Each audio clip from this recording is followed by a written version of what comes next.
Hello, friends. This is Stephanie Hicks, creator and host of the Final Course podcast. I'm coming to you today not to bring you an episode of the Final Course, but to ask you for your help.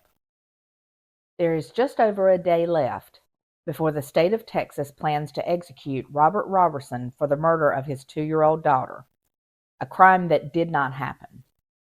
If he's put to death by lethal injection Thursday evening, Roberson will be the first person in the United States executed based on a conviction that relied on an allegation of shaken baby syndrome, a misdiagnosis in Roberson's case, and one that has been discredited.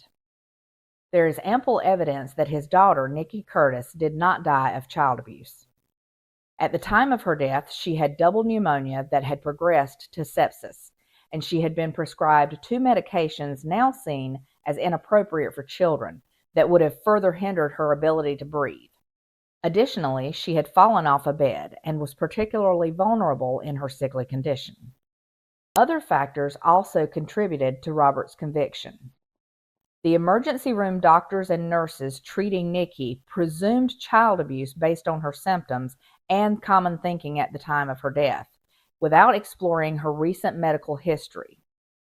Robert's behavior in the emergency room was viewed as uncaring by the doctors, nurses, and police, who also believed that that was a sign of his guilt, when it was actually a manifestation of autism spectrum disorder, which went undiagnosed until 2018. Brian Wharton is the former Palestine, Texas detective who led what he now believes was a too narrowly focused investigation into Nikki's death. He has since joined Roberson's supporters in fighting to spare his life. Wharton was quoted as saying, "Very early on, Robert was the focus of everything, to the exclusion of any other possibilities." Roberson's innocence claim underscores an inherent risk of capital punishment, which is that a potentially innocent person could be put to death. At least 200 people, 18 in Texas, have been exonerated since 1973 after being convicted and sentenced to die. An appeals court denied Robert's latest appeal on Wednesday. That court last week ordered a new trial for a man sentenced to 35 years in prison for his conviction of injury to a child in a case that also relied on a shaken baby argument. Roberson's attorneys have filed a request for a stay of execution with the U.S. Supreme Court, arguing that his due process rights were violated when the Texas Court of Criminal Appeals declined to consider additional evidence the inmate says would support his innocence claim. Separately, Roberson's attorneys have petitioned the Texas Board of Pardons and Paroles and Governor Greg Abbott for clemency, asking that his sentence be commuted to a lesser one, or that Roberson be granted a 180-day reprieve to allow time for his appeals to be argued in court. The board is expected to issue its recommendation on clemency Wednesday. If it declines to recommend clemency, Abbott is limited to granting a one-time 30-day reprieve.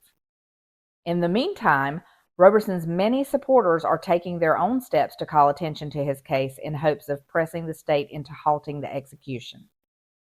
The Texas Committee on Criminal Jurisprudence is holding a hearing Wednesday where it will hear testimony related to capital punishment and a Texas law commonly referred to as the junk science writ, which opened a path for someone to challenge their conviction if there is new scientific evidence unavailable at the time of their trial.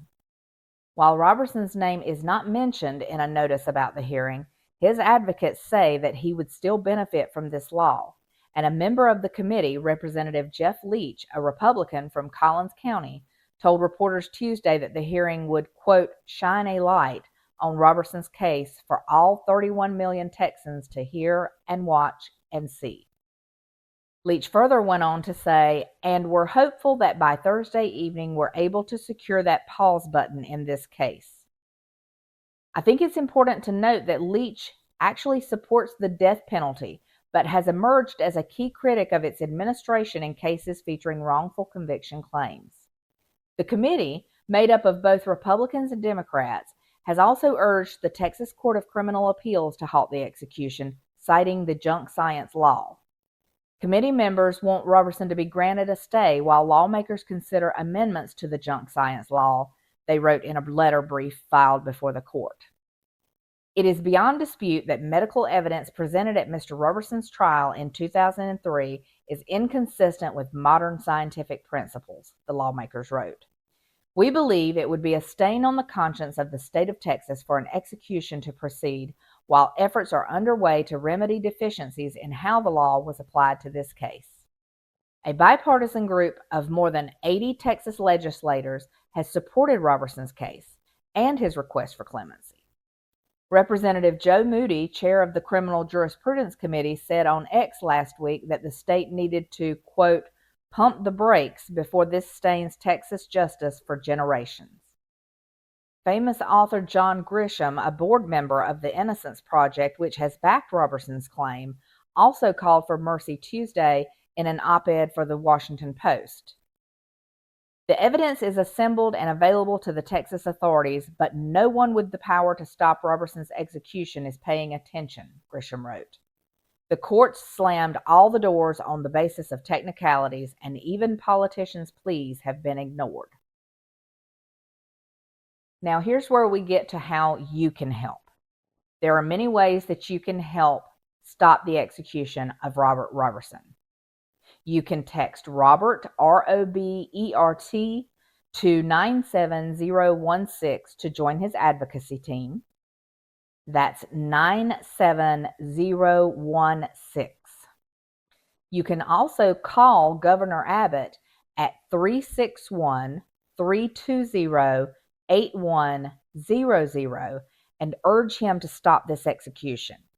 Again, that number is 361-320-8100.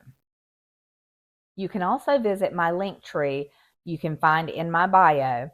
That address is http://linktr.ee/the-final-course.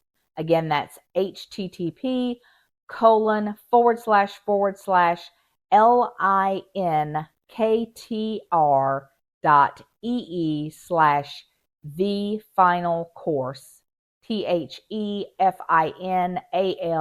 THEFINALCOURSE, and click on the very first link that comes up when you get to my link tree. That will take you to the Innocence Project page where you can sign the petition and get more information. Finally, you can simply Google Robert Roberson, R-O-B-E-R-T, R-O-B-E-R-S-O-N, and it should automatically come up with many different links that you can go to reach out to Governor Abbott to try to stop this execution. We've only got a day left, people. Let's get this done. Let's save this innocent man from being put to death for a crime he did not commit. Text, call, visit online. Do that today, please. And hopefully next time you hear the sound of my voice, it will be with an amazing update that Robert Roberson is not going to face execution. Prayers for Robert and his family. Please go support him today. Thank you so much.